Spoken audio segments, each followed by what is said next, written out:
there was a question that a brother had asked. He said, what is the definition of fitnah? Fitnah. What is the definition of fitnah? And most of the times, we'll say what? Come on, y'all, throw some names out. Drama. What else? Trials. Tribulations. What else? Mess. Huh? Mess. Mess. Huh? Tests. Huh? What else? Okay? So one of the Sahabas, he explained it. He said, fitnah is when you're blessed with good things or bad things, but yet you do not know from where they come from. Is this a good thing or a bad thing? But yet they're both tests for you. Fitnah could be from the good things or the bad things that Allah subhanahu wa ta'ala presents to you, but yet you have to figure out which one it is, whether it's good or whether it's bad for you, and how you deal with it. Okay? For instance, money could be a fitnah. Although money is a good thing, Allah subhanahu wa ta'ala said He could test you with money to see how you act, to see if you're obedient to Allah, or to see if you'll be of those who are not obedient to Allah subhanahu wa ta'ala. So even something good, money, wealth, knowledge, positions, whatever it may be, it can still be a good thing, but if the person does not deal with it properly, it can be a fitnah. Okay? Allah subhanahu wa ta'ala says sometimes He does not give people certain things to keep that person from having a type of fitnah. Right? There's some people, they don't know how to deal with money. They get some money, they don't know how to act. Okay? They forgot everything. Right? We mostly accumulate fitnahs with bad things.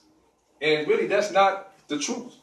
Okay? Because we know in the hadith, Allah subhanahu wa ta'ala said that if Allah loves somebody, He wishes to give you good in this life, He will hit you with trials and tribulations in this life so that you won't receive them in the next life. He said, wretched is the man who doesn't get trials and tribulations in this life because Allah has prepared for him in the next life. So we'd rather get it now. We go through trials and tribulations, we get sick, or we go through this, or we go through whatever it may be. You know, people talking, whatever it may be. Like when Rasulullah sallallahu alaihi wasallam, I had to tell a person, how do you know it's a punishment from Allah? Just because something is bad is happening, it doesn't mean it's a punishment from Allah. It could be a test from Allah. And the example I gave him, I said, so just because somebody gets hit with trials and tribulations, that's a manifestation that that person did something wrong. I said, so when the Prophet Muhammad sallallahu alaihi wasallam, when they were beating him, when they were putting camel intestines on him, they were strangling him, they were ostracizing him, they were dirty macking him. They were saying that he was a magician. They were saying that he was a liar. They said that he was a child molester. They said that he was having epileptic seizures. They said he was crazy. They said Shaitan was talking to him. What bad did he do? They cut the camel open. They had the intestines, just like making like we eat what? Chitlins. Chitlins. Chitlins. Yeah, that's it. Chitlins. So just like they went and got some camel chitlins. Oh wow. And he was making salad. And they threw it on. And his daughter came and removed the stuff. You know what I'm saying? So, what did he do wrong? So we cannot get confused with thinking that trials and tribulations or things that happen bad to people, that's, oh, he's being punished. So, oh, she's being punished. Oh, see, there they go. Allah don't know. No. Allah could be loving that person and doing what? He could be removing the sins. What's the hadith? The Prophet Muhammad sallallahu alaihi wasallam said, let's see whether y'all can finish this hadith.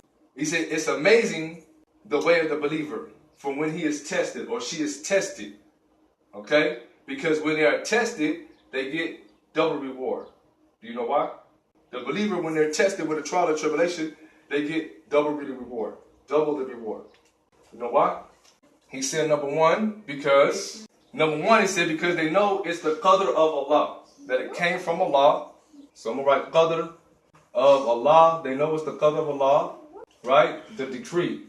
And because they are patient in it. Okay? So with this, they get two rewards. He says, amazement of the believer when they are tested. Because they get ajratain, they get double reward. One, because they know if they get hit with a trial or tribulation, it is by the decree of Allah. You get hit with something, I got hit. Right? One, they know it's the decree of Allah. Man, this wasn't going to happen unless Allah decreed for it to happen. It's going to happen. It wasn't going to pass me. It wasn't going to pass me by. I wasn't going to get past it. Right? It was going to hit me. Number two, Then Allah subhanahu wa ta'ala says, how do you deal with this situation? Patience. Okay, so now he's patient. Inna Allah ma'al sabirin. Allah is with those who are patient. So because one, he understood or she understood is from the qadr of Allah, this trial or tribulation. Two, that person is patient in that trial or tribulation. Okay, and thus, if you are patient through it, you get ajr al-time. Okay? Also, the Prophet Muhammad sallallahu alaihi wasallam said this: patience is at the first stroke of a fitnah. And I'm explaining that. Patience is at the first stroke of a fitnah. So what does that mean? Who could tell me if they know what that means? Patience is at the first stroke of a fitnah. When you get first hit with that stroke of a fitnah, you know, some people that get hit, they like, and they act a fool. Oh man, right? And then they calm down. Okay? But patience isn't acting a fool, then calming down. Patience is getting hit with the fitnah, and you remain calm and patient from the jump. Okay? So, remaining patient and being calm at the beginning of the fitnah. Yes, it's a hard thing, you know, but this is where a separation between the boys and the men or the women and the girls. Okay? When you get hit with a fitnah, how are you going to react? Allah subhanahu wa ta'ala says, do you not see that we test you once or twice a year? And this is a Surah Al-Tawbah. We test you once or twice a year. We test you with fitness, right? In order for you to humble yourself and turn back to us. Okay? So sometimes he'll hit you with a trial and tribulation, right? To bring about humbleness, right?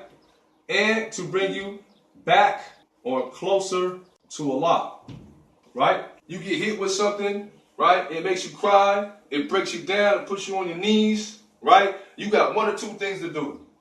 Either I'm going to act a fool, right? I'm going to flash. I'm going to make everybody feel it, right? Or you're going to turn to Allah subhanahu wa ta'ala. You're going to dig deep in your salat. You might cry, but yeah, who you going to cry to? You're going to cry to Allah subhanahu wa ta'ala. Right? When you cry to Allah subhanahu wa ta'ala, what? Them tears are cleansingness. What? You gain your connection back to Allah. You turn it to Him. You turn it everything over to Allah subhanahu wa ta'ala. Ya Allah, help me with this. Oh Allah, man, I know I'm this. Man, cleanse my heart. Please remove this from me. Man, I know I'm not a bad person. Oh Allah, they doing all this to me. You know, but hey, let me work on myself. Okay? Because Allah subhanahu wa ta'ala, whenever something happens, Allah will deal with the other people. The thing that we need to worry about is ourselves. Okay? So again, this is all by pertaining to qadr and decree and dealing with patience. Inshallah. Again, these are just reminders. Okay? But this is part of our deen. And a lot of these things we go through every day. We go through fitness, we go through good fitness, we go through bad fitness, okay? But I just want to share this because let's not get confused or think that if Allah hits us with certain things, if we're going through certain things, right, Allah is making things hard for us, we got to struggle, it doesn't mean that He loves us. To the contrary, those that are the most tested are those with the most faith. Those that are the most tested, those that are most loved by Allah subhanahu wa ta'ala, they go through the most trials and tribulations. We're told in the hadith that in the last days, when Isa alayhi salam comes and the Antichrist comes, that it's going to be very hard. It's going to be very hard. The life of a Muslim is not going to be an easy life. It's going to be hard. It's going to be a struggle. And many people, even those claiming to be Muslim, they will fall short because they will strive to be with the Jahiliyyah. They will strive to be with the Antichrist and all of the things that he comes with. And the people that follow him, what they come with. So understand that it's a struggle. To be in a Sirat al-Mustaqim, to be of those on the straight path, it's a struggle.